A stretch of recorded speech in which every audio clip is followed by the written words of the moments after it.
அனைவருக்கும் அன்பான வணக்கங்கள். நம்ம நம்முடைய கவனத்தை உருவமத்தி சக்கரத்தில் வைத்தால் நம்ம மற்றவர்களுடைய ஆறாவிலிருந்து நம்மை பாதுகாத்து கொள்ள முடியுமா என்ற ஒரு கேள்வியை கேட்டிருக்கிறீர்கள்.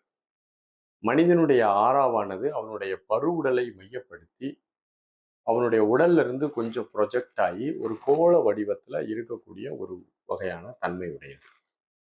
இந்த ஆறாவை நம்ம கண்களால் எல்லாம் பார்க்க முடியும். சில நேரங்கள்ல சில பயிற்சிகளை நாம் முறைப்படி எடுத்துக்கொள்ளும் போது ஆறாவெல்லாம் நம்ம ரொம்ப கண்ணில் பார்க்க முடியும். ஆனா மனிதனுடைய ஆறா அவனுடைய உடல்ல இருந்து ஒரு ஒரு அங்குலம் ப்ரொஜெக்ட் ஆகி நிற்கும். அதை இன்னர் ஆறான்னு சொல்லி நம்ம பார்த்தோம். இந்த இன்னர் ஆறால இருந்து ஒரு ரிஃப்ளெக்ஷன்ஸ் கொஞ்சம் தள்ளி இருக்கும். அது 4 அடி 5 அடி தூரம் கூட தள்ளி போகும். அந்த ஒரு விரிவை நம்ம அவுட்டர் ஆரா அப்படின்னு சொல்லுவோம். இந்த இன்னர் ஆரா தான் ஒருத்தருடைய நிரந்தரமான ஆரா. அவுட்டர் ஆரா மாறிக்கிட்டே இருக்கும். இன்னர் ஆராவினுடைய தன்மையை பொறுத்து அவுட்டர் ஆரால மாற்றம் வந்துகிட்டே இருக்கும். இன்னர் ஆரா ரொம்ப அடர்த்தியா இருக்குதுன்னா அவுட்டர் ஆராவும் கொஞ்சம் அடர்த்தியா இருக்கும். இன்னர் ஆரா ரொம்ப ஒரு மாதிரி ஸ்லோவா இருக்குது அப்படின்னா அவுட்டர் ஆராவும் ரொம்ப ஒரு மாதிரி வலிமையா இல்லாம இருக்கும். அப்போ இன்னர் ஆரா அப்படிங்கிறது நம்முடைய சக்கரங்களை கொண்டதாக இருக்கு. எல்லா சக்கரங்களும் நம்முடைய இன்னர் ஆரால தான் மிதந்துட்டு இருக்குது. இந்த இன்னர் ஆராவை சரியா வச்சிருந்தா அவுட்டர் ஆரா நமக்கு நல்லா ஸ்ட்ராங் ஆயிரும். இன்னர் ஆரா பெரும்பாலும் யாருக்கும் மற்றவர்களோட கலப்படம் ஏற்படாது. ஒருவருடைய ஆறாவை இன்னொருத்தருடைய ஆறா பாதிக்குது அப்படின்னா அவுட்டர் ஆறால தான் அந்த பாதிப்புகள் ஏற்படும். அவுட்டர் ஆறால ஏற்படக்கூடிய அந்த கலப்பு தான் ஒருத்தரை என்ன செய்யும், இன்னர் ஆறாக கொண்டு அவருடைய மைண்ட்ல கொண்டு தாக்கத்தை ஏற்படுத்தும். இப்ப 2 நபர்கள் இருக்கிறார்கள். இந்த 2 நபர்களுடைய ஆறாவானது அவுட்டர் ஆறாவானது ஒன்னோட ஒண்ணு மெர்ஜ் ஆகும். அந்த இவர் நினைக்கக்கூடிய விஷயங்கள் இவருக்குள்ள ரிசீவ் ஆகும். இங்க நினைக்கக்கூடிய விஷயங்கள் இங்க ரிசீவ் ஆகும். இந்த ஒரு ஒரு கலப்பு இருக்கு பாத்தீங்களா? இந்த கலப்பு கண்டிப்பாக ஒருவருடைய எண்ணம் மற்றவர்களை பாதிக்கும். அது ஆறாவின் வழியாக பாதிக்கும் என்பதுல எந்த மாற்று கருத்தும் இல்லை. நாய் போன்ற உயிர்கள் எல்லாம் மனிதனுடைய ஆறாவை நன்கு அறிந்து கொள்கிறது. ஒரு ஆளை நல்லா பார்த்து வச்சு பழகிருக்கும். அந்த நபர் வெளியூர் போயிட்டு ஒரு 5 ஆண்டுகள் கழிச்சு வந்தாலும் அந்த நாய் அவரை அடையாளம் கண்டு கொள்ள முடியும். அந்த ஆறாவினுடைய தன்மை அது நல்லா உள்வாங்கி வச்சிருக்கும்.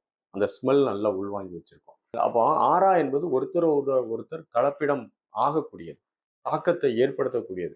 ஒருவருடைய நினைவலைகளை இன்னொருவருக்குள்ள அது பெற முடியும். இவருடைய நினைவலைகள் இன்னொருத்தருக்கும் பரப்ப முடியும். இந்த லவ்வர்ஸ்லாம் நீங்க பார்த்துருப்பீங்க. பார்த்தீங்கன்னா அவங்க ரொம்ப மைண்ட் அளவுல கனெக்டா இருக்கிறதுனால அவர்கள் நினைக்கக்கூடிய எல்லா விஷயங்களையும் ஆப்போனன்ட் அழகா ரிசீவ் பண்ணுவார். இவங்க நினைக்கக்கூடியதை இன்னொருத்தர் அந்த பெண் நல்லா ரிசீவ் பண்ணுவாங்க. இது என்ன காரணம்னா அந்த ஆறா அவங்களுக்குள்ள ஒரு நல்ல இணைப்பு, ஒரு உயிர்கலப்பு என்று சொல்வார்கள். அந்த உயிர்கலப்பு ஏற்பட்டிருக்கும். அந்த அளவு ஒரு உயிர் கலந்த நிலையில ஒரு ஆறாவில் ஒருத்தருக்கு ஏற்படக்கூடிய தாக்கம் மற்றவரை பாதிக்க தான் செய்யும். இதுக்கு நம்ம புருவமத்தி சக்கரத்தை கவனித்தால் மற்றவர்களின் ஆறாவிலிருந்து நம்மை பாதுகாத்து கொள்ள முடியுமா என்பதுதான் இப்போ நம்ம ஆராய்ச்சிக்கு எடுத்துக்கணும். இப்போ நம்முடைய ஆய்வுகளில் பார்த்தீங்கன்னா நம்ம புருவமத்தி சக்கரத்துல வைக்கும்போது ஒருத்தருடைய ஆறாவானது தலையை மையப்படுத்தி இயங்கி தலைப்பக்கத்துல மிகப்பெரிய ஒரு பல்ஜிங்கான ஒரு தோற்றத்தை ஏற்படுத்தும். அதே மாதிரி ஆப்போனன்ட் நினைக்கிறது புருவமத்தி சக்கரத்துல நம்ம கவனத்தை வச்சா அது பாதிப்பு ஏற்படுத்துமா ஏற்படுத்தாதா அப்படிங்கிற ஆய்வின் அடிப்படையில் பார்த்தீங்கன்னா கண்டிப்பாக பாதிப்பு ஏற்படுத்தும். புருவமத்தி சக்கரத்தில் நாம் கவனத்தை வைப்பதை விட மற்றவர்களின் ஆறா நம்மை பாதிக்காமல் இருக்க வேண்டும் என்றால் நாம் மூலாதார சக்கரத்தில் தான் கவனத்தை வைக்கணும்.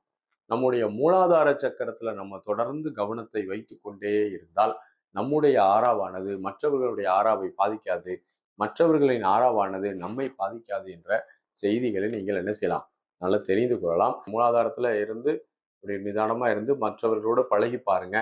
உங்களுடைய அன்றாட வாழ்க்கையில நீங்க உங்களுடைய கவனத்தை மூலாதாரத்திலேயே தொடர்ந்து வச்சிருக்கும் போது மற்றவர்களுடைய ஆறா உங்களை எப்பவுமே என்ன செய்யாது, பாதிக்காது. நீங்க அனுபவத்துல பாருங்க, மனநிலையும் சமமா இருக்கும், நம்ம உடல்நிலையும் சமமா இருக்கும், ஒரு நிதானமா நமக்கு இருக்கும். ஆகவே மூலாதாரத்தில் கவனத்தை வைத்து இருந்தால் மற்றவர்களுடைய ஆறா நம்மை பாதிக்காது. மற்ற சக்கரங்களில் நாம் கவனத்தை வைத்து மற்றவர்களுடன் பழகும் போது கண்டிப்பாக அவர்களுடைய ஆறா நம்மை பாதிக்கும் என்பதுதான் என்னுடைய ஒரு தாழ்மையான கருத்து. அனைவருக்கும் வாழ்த்துகள். நன்றி, வணக்கம்.